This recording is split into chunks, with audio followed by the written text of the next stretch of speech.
오늘 말씀을 통해서 함께 나눌 주제는 바로 두려움입니다.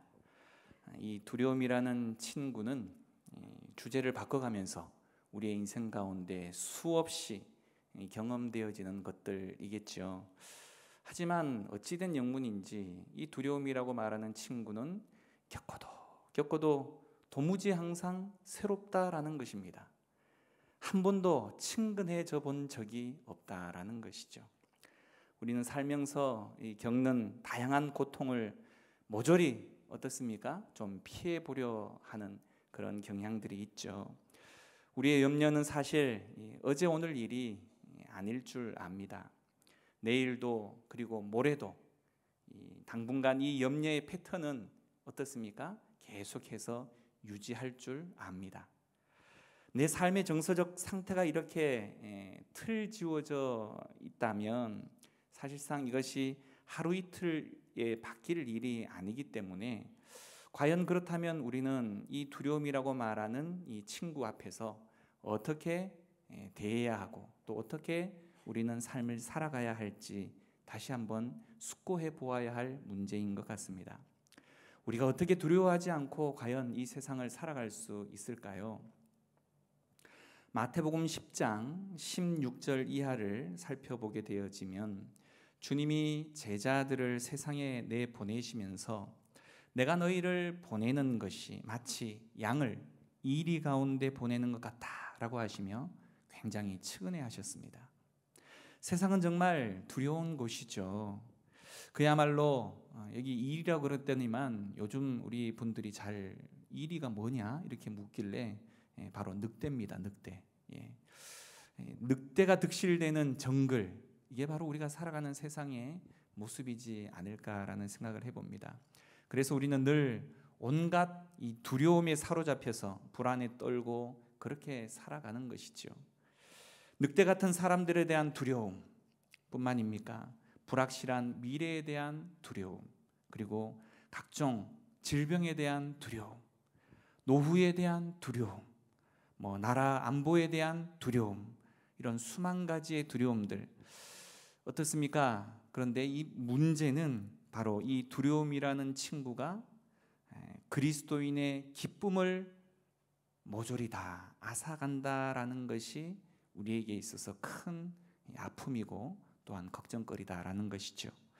오늘 창세기에 나오는 저는 이 야곱을 통해서 우리 각자의 삶 속에서 짙게 드리워진 바로 이 두려움들에 대해서 그리스도인들이 어떻게 살아가야 할지, 대해야 할지, 또 그 두려움이 가져다주는 원래의 하나님께서 주신 목적이 있지 않겠습니까? 그것을 회복해서 저를 비롯한 이 자리에 계신 모든 분들이 바로 성도의 참 기쁨을 온전하게 누려가기를 간절히 소망합니다. 오늘 이 성경에 등장하는 이삭의 둘째 아들 야곱도 사실상 예외 없이 두려움에 사로잡혔습니다. 그는 외삼촌 라반의 집을 떠나 아버지의 집 고향으로 가는 중에 있습니다. 그는 가는 도중에 자신의 형 에서에게 집으로 돌아갈 것이라고 먼저 소식을 전하게 되죠. 20여 년 만에 찾아가는 고향집, 어떨까요? 그 마음이 굉장히 기대가 되어지고 또 아련한 그 추억들을 생각하면서 한 걸음 한 걸음 그렇게 걸어가야 되지 않겠습니까? 그런데 우리가 이 성경 스토리를 잘 아는 바와 같이 아브라함이 100세에 얻은 바로 귀한 아들 이삭이 이제 나이가 들어서 그의 쌍둥이 두 아들 에서와 그리고 야곱 사이에 치열하게 벌어졌던 장자권 쟁탈전에서 두 아들뿐만이 아니라 바로 이 부모였던 이삭과 리브가마저 자신의 편애하던 자녀들의 이 장자권 쟁탈전에 개입하게 되어지면서 집안은 바로 요즘 우리 시대에도 가끔 듣게 되어지는 형제의 난이 일어나게 되어지고, 동생 야곱이 장자권을 탈취해서 외삼촌 라반의 집으로 도주를 하고, 형 에서는 반드시 내가 그 동생을 죽이겠노라 이렇게 원한을 품고 절규하게 되어지는, 한마디로 이 쑥대밭이 되어지고 마는 비극적 가정사에 대해서 우리는 다 잘 알고 계신 바인 줄 압니다. 이 장자권은 남자 형제 간에 부모로부터 다른 형제들에 비해서 2배의 재산권을 갖게 되어지는, 또한 남다른 축복권을 이렇게 부모로부터 받게 되어지는 사실상 중요한 문제였죠. 그렇게 도망해서 이 정착한 외삼촌 라반의 집에서 야곱의 20여 년의 세월은 사실상 그리 순탄하지만은 않았다라는 것, 그것도 우리는 다 잘 알고 있는 바입니다. 하나님의 약속의 계보를 잇는 바로 이 족장으로서 부어주신 이 축복 탓에 고약한 외삼촌 라반으로부터 이 상당한 재산과 아내들과 그리고 자녀들을 이끌고 또다시 바로 장인의 집에서 도망하듯 고향집으로 향하고 있었던 야곱의 발걸음. 문제는 그가 돌아갈 고향집도 마냥 이렇듯 이 행복한 마음만 가지고 갈 수 없다는 것이 문제였다라는 것입니다.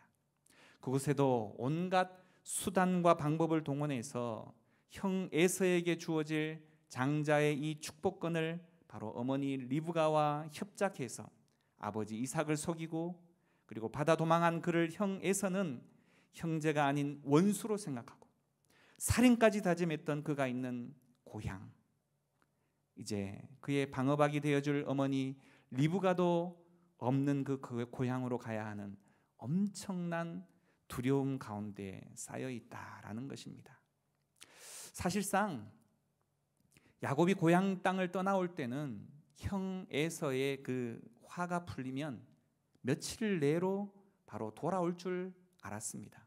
그래서 어머니 리브가도 형 에서가 좀 마음이 진정이 되어지면 연락을 주겠다, 이런 약속이 있었지만 그 세월이 벌써 20여 년이 흐르고 말았다라는 것이죠.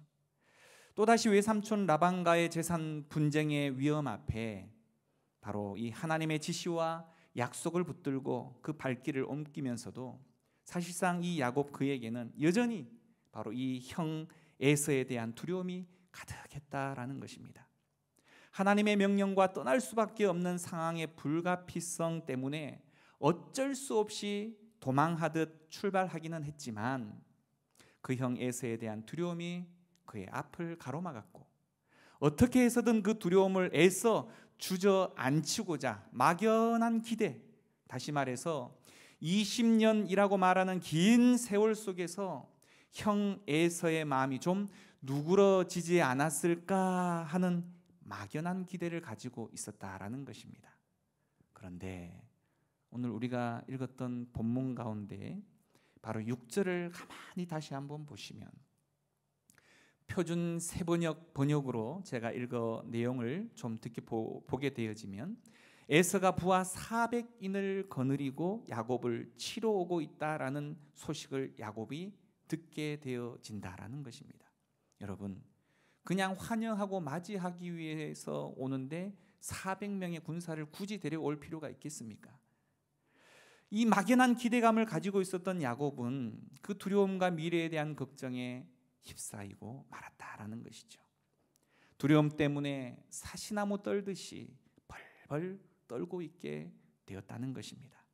11절에 보시면 내가 그를 두려워함은 뭐라고 이야기합니까? 그가 와서 나와 내 처자들을 칠까 겁이 나기 때문이니이다.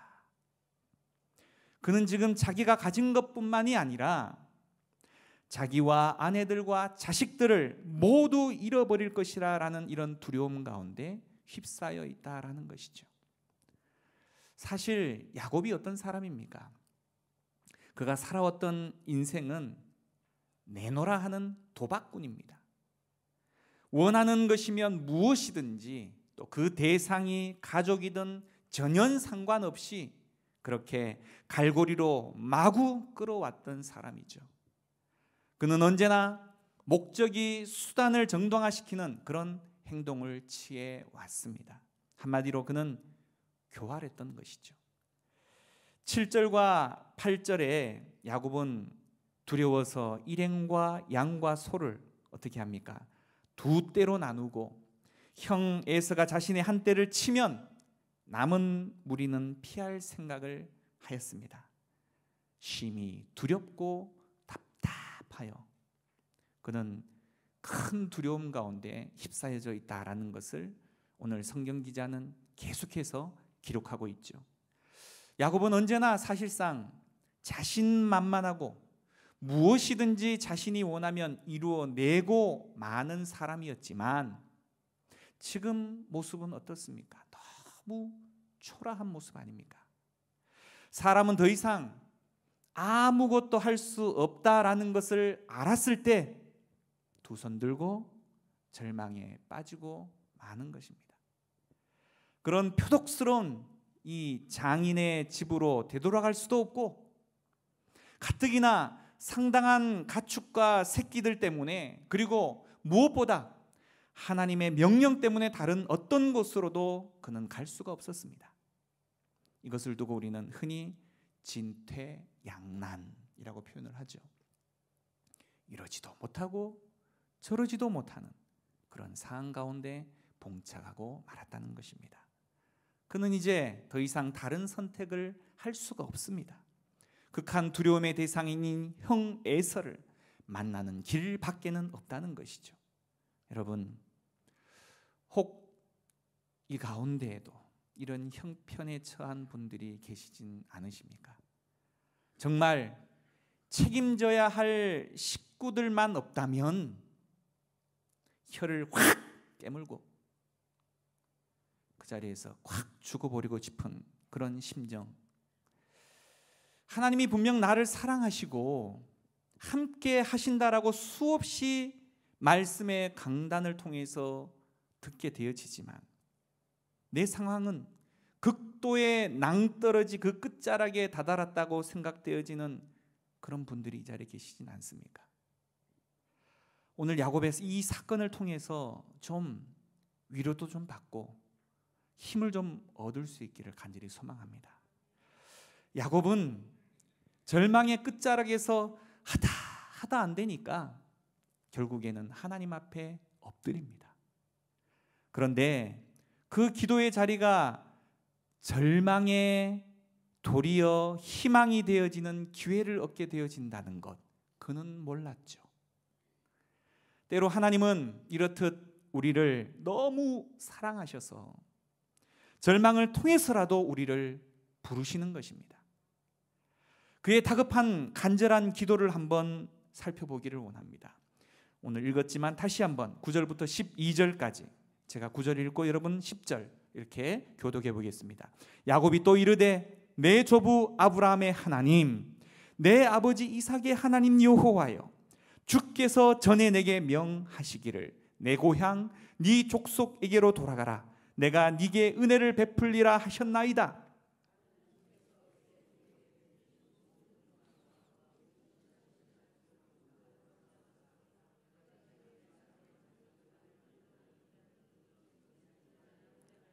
내가 주께 간구하오니 내 형의 손에서 에서의 손에서 나를 건져내시옵소서. 내가 그를 두려워함은 그가 와서 나와 내 처자들을 칠까 겁이 나기 때문이니이다.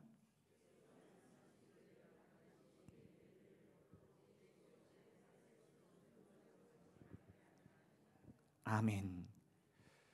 과거에 하나님이 약속하셨던 그 약속에 근거해서 처절하게 간구하는 이 야곱의 기도를 보시라는 겁니다. 여기까지는 정말 어떻습니까? 나무랄 데 없는 그리스도인의 참 모습인 것처럼 보입니다. 그런데 그는 여전히 하나님과 그가 지금까지 살아왔던 방식이자 익숙한 세상적 방법 사이에서 갈팡질팡하는 모습이 그 다음 장면에 등장하게 되어집니다. 13절부터 20절까지의 내용은 물론 성경의 여러 학자들의 다양한 견해가 있지만 저는 이렇게 이해하기를 원합니다. 결국 기도 실컷 해놓곤 뭐 하죠? 형의 마음을 달래기 위해서 뇌물을 준비합니다. 누구 이야기처럼 보입니까? 바로 우리들의 이야기지 않습니까? 바로 우리의 감추고 싶은 부끄러운 모습의 일면이지 않느냐라는 것입니다. 기도하고 고민하는 것이죠. 하지만 여전히 기도만으로는 무엇인가 부족한 것 같아서 현실적인 방법을 강구하게 된다는 것입니다. 결국 기도하고서는 되돌아서서 내 방법대로 하고 많은 일들이 얼마나 많이 있느냐라는 것이죠. 여기서 우리는 기도만 하고 어떻게 바로 사과나무에서 사과가 떨어질 때까지 나무 밑에서 마냥 입만 벌리고 기다리는 게으르고 또한 무책임한 모습과는 좀 다른 의미임을 알아야 합니다. 9절과 12절을 보시면 하나님의 약속을 야곱은 그 누구보다도 잘 알고 있었던 사람입니다. 그리고 하나님께 기도할 때 그 증거를 바탕으로 기도하고 있죠. 그럼에도 자신의 마지막 히든 카드를 준비하고 있는 겁니다. 결국 야곱은 두려움이 바로 하나님보다 더 커 보였다라는 것이죠. 야곱은 지금 20년 전에 부르짖었던 하나님을 다시 찾을 수밖에 없는 절박한 상황 가운데 내몰렸습니다. 에서가 부하 400명을 데리고 오고 있다라는 소식을 들은 그 야곱의 기도를 보라는 거죠. 그의 귀에는 아버지가 곡하면 내가 반드시 내 동생을 죽이리라, 이렇게 이야기하면서 분노의 칼을 갈아왔던 형의 음성이 그의 귓전에 들려와서 사시나무 떨듯이 떨고 있는 것입니다. 야곱은 지금 기도하지 않고서는 안 되는 절박한 상황이라는 것이죠. 외삼촌 라반의 집에서도 이렇게 절박하게 기도한 적은 없었습니다. 꾀로 다 통했다는 거죠. 그래서 자신의 잔머리로 라반의 집에 있는 양을 합리적으로 다 빼돌립니다. 이렇듯 우리의 인생은 막다른 골목이 없으면 생명 걸고 기도하는 일이 그리 많지 않다는 거죠. 인생이 코너에 몰리지 않으면 하나님을 만나려고 하지도 않고 기도하지도 않을 때가 얼마나 많이 있느냐라는 것입니다. 내 인생에 거친 파도가 포효같이 몰려올 때 그때 비로소 우리는 기도하기 시작한다라는 것입니다. 그래서 하나님은 우리를 때때로 인생의 막다른 골목으로 바로 데리고 가신다는 것입니다. 이처럼 인간의 어리석음은 우리가 더 이상 우리의 힘으로 할 수 없을 때 하나님을 찾는다라는 것입니다. 22절과 24절에 야곱은 밤에 일어나서 두 아내와 두 여종과 11 아들을 인도하여 시내를 건너가게 하고 다시금 야곱은 돌아와 홀로 뒤에 남게 됩니다. 그때 야곱에게 우리가 다 잘 아시는 것처럼 찾아오시게 되죠. 그는 동이 틀 때까지 하나님과 씨름을 하게 됩니다. 25절에 보시게 되면 하나님께서 야곱을 이길 수가 없다. 야곱은 자신의 것과 방법을 포기하지 않죠. 하나님과의 씨름은 계속되어지는 것입니다. 그러면서 야곱은 바로 그 야복 강에서 자신의 이전 과거들과 만나게 됩니다. 그의 모든 악한 거짓말, 책략, 남을 분개시킨 일들, 합리적이었지만 교활하게 했던 모든 일들이 그날 그 밤에 그 자리에서 모조리 생각났을 것입니다. 그는 지금 속임수와 교활함으로 스스로 만든 모든 상황들과 씨름을 하고 있는 것입니다. 그러나 그 무엇보다도 그는 지금 바로 하나님과 씨름하고 있습니다. 사람들은 홀로 있을 때 비로소 하나님을 깊이 만나게 됩니다. 우리가 하나님을 만날 수 있는 길은 바로 모든 상황과 현실을 먼저 보내고 하나님 앞에 홀로 서는 것입니다. 아무것도 의지할 것이 없을 때, 더 이상 자신의 꾀로, 자신의 생각으로 문제를 풀 수 없을 때, 내 힘으로는 불가능하다라는 것을 깨달았을 때, 그때 비로소 우리는 하나님을 만나게 된다라는 것입니다. 그러나 사실상 더 좋은 것은 우리의 일상 가운데에서 하나님을 만나는 것이죠. 라반의 집에서 그는 매일같이 하나님을 만났어야 했습니다. 매일 양을 치면서 그 언약의 하나님을 만났어야 했다라는 것이죠. 주께서 우리에게 허락하신 수많은 기회들 가운데에서 그 하나님을 만나는 사람은 정말 행복자라는 사실입니다. 오늘 야복 강가에서 야곱은 비로소 하나님 앞에 진정으로 자기 자신과 대면하게 되었습니다. 이곳에서 그는 하나님을 제대로 만났다라는 것입니다. 이제까지는 하나님을 어렴풋하게 아버지의 하나님이었고 할아버지의 하나님이었지만, 이제는 나의 하나님, 내 어려움 가운데서 만나게 되는 바로 나의 하나님을 그는 만나게 되었고, 하나님 앞에서 살아가야 한다라는 것이 어떤 것인지를 철저하게 그는 깨닫게 되었다라는 것입니다. 그가 진정한 그리스도인으로 거듭난 곳은 그래서 바로 이 야복강가에서 하나님을 만났을 때라는 것이죠. 25절에 보면 허벅지 관절, 이전 성경에는 환도뼈라고 표현을 하였습니다만, 이 환도뼈는, 허벅지의 관절은 야곱의 지금까지의 인간적인 바로 책략, 꾀, 속임수를 상징할 수 있을 것입니다. 하나님은 이제 그 속임수에 해당하는 허벅지 관절을 꺾어버리시고 만다는 것입니다. 멀쩡하던 그 다리가 이제 바로 절게 만들었다는 것이죠. 인간적인 수단의 모든 모형을 끝장내 버리셨다라는 것입니다. 야곱은 하나님 앞에서도 사실상 자신의 고집과 살아온 방식을 꺾지 않았기 때문에 하나님께서 친히 그의 환도뼈를 치셨고, 야곱은 자신의 환도뼈가 부러지고 나서야 비로소 자신의 진실된 모습을 깨닫게 되었다라는 것입니다.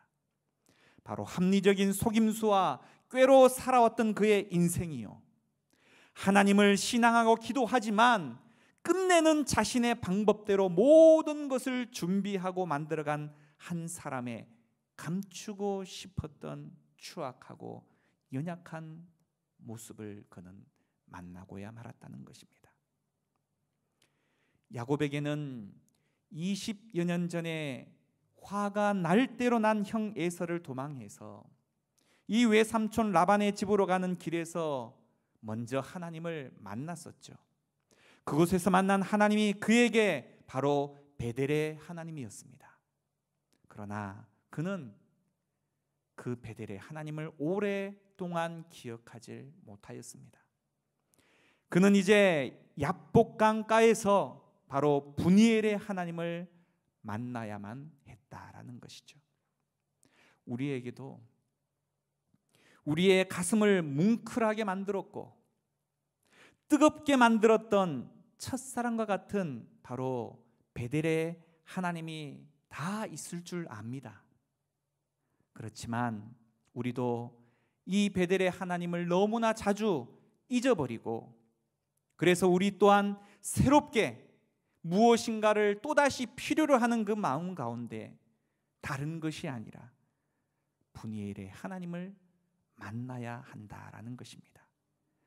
식을 대로 식어서 다시 불을 지피려면 고생께나 해야 할 그 믿음을 활활 타오르게 만들고, 내 방식으로 세속적인 욕심을 채우기 위해서 바로 이 신앙마저도 이용하려고만 했던 이 얍삽한 철퇴, 이 마음의 철퇴를 가하고 수십 년의 세월이 신앙의 깊이와 순도를 높일 것이라 라고 말하는 이 착각과 직분 뒤에 숨겨둔 초라한 믿음의 분량을 가리려 끝없는 가식적 행위들을 완전히 버리면서 비로소 분이엘의 하나님을 만나기 위해 하나님의 은혜가 아니면 죽겠습니다 라는 이 긴박하고 간절한 이 부르짖음을 통해서만 죄인을 찾아오시는 그 분이엘의 하나님을 우리는 비로소 만날 수 있는 것입니다. 오늘 이 기도의 자리가 바로 그 자리가 되기를 간절히 소망합니다. 여러분에게도 아직 여러분 스스로의 방법을 통해서 곧 사라져버리고 마는 연기 같은 세상의 희망에 기대에 서고 있지는 않습니까? 오늘 본문 13절에서 15절 내용에 야곱은 자신의 생명값을 형 에서에게 주려고 가축 550마리와 새끼를 준비하게 됩니다. 사실 야곱은 양 한 마리를 얻기 위해서 얼마나 속이고 속여왔던 인생이었습니까? 우리가 읽지는 않았지만 33장 11절을 보시면 하나님이 내게 은혜를 베푸셨고 내 소유도 족하오니 청하건대 내가 형님께 드리는 예물을 받으소서 하고 그에게 강권함에 받으니라. 무슨 이야기냐? 그렇게 애쓰고 수고해서 약탈하듯이 얻게 되어진 가축 550마리의 이상에 대한 내용들을 고스란히 20여 년 동안 고생해서 모은 그 재산을 고스란히 자기 생명값으로 형에게 내어주는 이 장면. 그럼에도 불구하고 목숨 같은 그 많은 재산을 형에게 다 주고도 자기 목숨조차 보장받지 못하는 그의 인생, 부모의 인정도 보지를 못했습니다. 이게 뭡니까? 이게 우리의 인생이라는 것입니다. 자신의 성공과 성취를 위해서 온 인생을 바치고 모든 것을 투자하고 헌신을 했습니다. 나의 삶을 내가 책임져 보겠다라고 온갖 교활하고 또한 다양한 수법을 다 동원을 했었죠. 그런데 그 결과가 무엇입니까? 너무 허탈하고 초라한 모습 아니겠습니까? 그렇게 모은 재산을 하루아침에 내어놓아야 하는 그의 심정이 과연 어떠했을까요? 성경은 그냥 쉽게 지나가는 필름의 한 장면처럼 보이지만 그것을 결정하고 또한 그것을 내어놓아야 하는 그의 심정이 어떠했을까요? 우리네 인생도 이와 같을 때가 얼마나 많이 있느냐라는 것입니다. 갖은 고생 다해서 벌어놓은 재산, 먹고 싶은 것, 입고 싶은 것 꾹꾹 참아가며 누리고 싶은 것들을 혀를 깨물며 고생해서 벌어놓은 재산을 도박으로, 보증 잘못 서서, 못난 자식 때문에 생각지도 않은 일들이 발생을 해서 하루아침에 다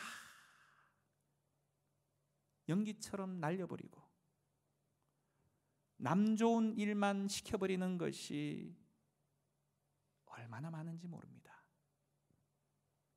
우리 인생을 이렇듯 눈에 보이는 세상 것들에 묶으면 이렇게 결국이 허망해지는 것입니다. 저는 야곱을 세상에서 어찌 보면 가장 성공한 개척자쯤으로 보일 수 있다라고 생각을 합니다. 스스로의 인생을 개척하고 스스로 판단하고 스스로 결정해서 성공한 사람.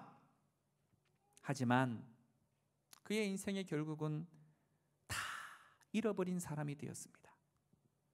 하나님 없이 자신의 수단과 방법으로 살아가는 인생의 결과의 단면입니다. 그는 모든 것을 잃고 자신의 목숨조차 보장받지 못하는 이 절박한 상황에 봉착해서야 비로소 하나님을 만난 것입니다. 사랑하는 성도 여러분, 우리의 인생에서 과연 무엇이 중요합니까? 또한 하나님 앞에서 여러분 무엇을 향해서 살아가시렵니까? 여러분의 인생을 어디에다 맡기시렵니까? 하나님과의 관계가 해결이 되어지면 그 다음 인생의 문제는 하나님이 인도하신다라는 사실, 너무 단순하고 쉬운 명제이지만 이것이 바로 인생입니다. 33장 3절과 4절에는 자기는 그들 앞에서 나아가되 몸을 7번 땅에 굽히며 그의 형 에서에게 가까이 가니 에서가 달려와서 그를 맞이하여 안고 목을 어금 맞추어 그와 입 맞추고 서로 뭐라고요? 우니라. 사랑하는 여러분, 어떻습니까? 그렇게 두려움의 대상이었던 형 에서, 야복강에서의 하나님과의 씨름, 그리고 브니엘에서의 하나님을 만난 그 이후 하나님은 바로 그의 형 에서의 강팍한 20년간 묵혀두었던 그 바로 원수의 마음까지도, 그 한의 정서마저도 눈 녹듯 녹여주신 분이 우리 하나님이십니다. 이제 야곱이 가진 두려움은 꿈과 같이 사라지고 말았습니다. 그가 하나님과 대면하고 난 후에 에서와 대면하였을 때 두려움은 마치 하나님을 만난 것과 같은 기쁨으로 변하게 되었다라는 것이죠. 우리의 인생도 마찬가지입니다. 하나님과의 관계가 먼저 해결이 되어지면 우리 안에 두려움은 사라지는 것입니다. 우리 각자의 야복강가에서 하나님을 정직하게 대면하게 되어지면 우리를 향해서 맹수같이 포효하며 달려오던 적들과 화해하게 되어진다는 것입니다. 인생의 문제들보다 하나님이 크게 보이기 시작하면서 우리의 가슴에 엄습했던 그 두려움은 이제 물러가게 되어진다라는 것이죠. 또한 담대함을 얻게 되어진다는 것입니다. 우리는 하나님과 처음 사랑의 장소였던 베델의 그 하나님을 넘어서서 지금의 삶의 현장에서 바로 하나님을 또한 다시금 만나야 합니다. 그곳이 야복강을 지난 야곱의 예배 장소였던 브니엘이었습니다. 브니엘의 뜻이 무엇입니까? 하나님의 얼굴이죠. 하나님과 대면하는 것, 사실상 구약에서는 하나님을 대면하면 어떻게 되어졌습니까? 다 죽는다고 알았습니다. 하지만 이 브니엘에서 바로 이 야곱은 하나님을 만났지만 살았습니다.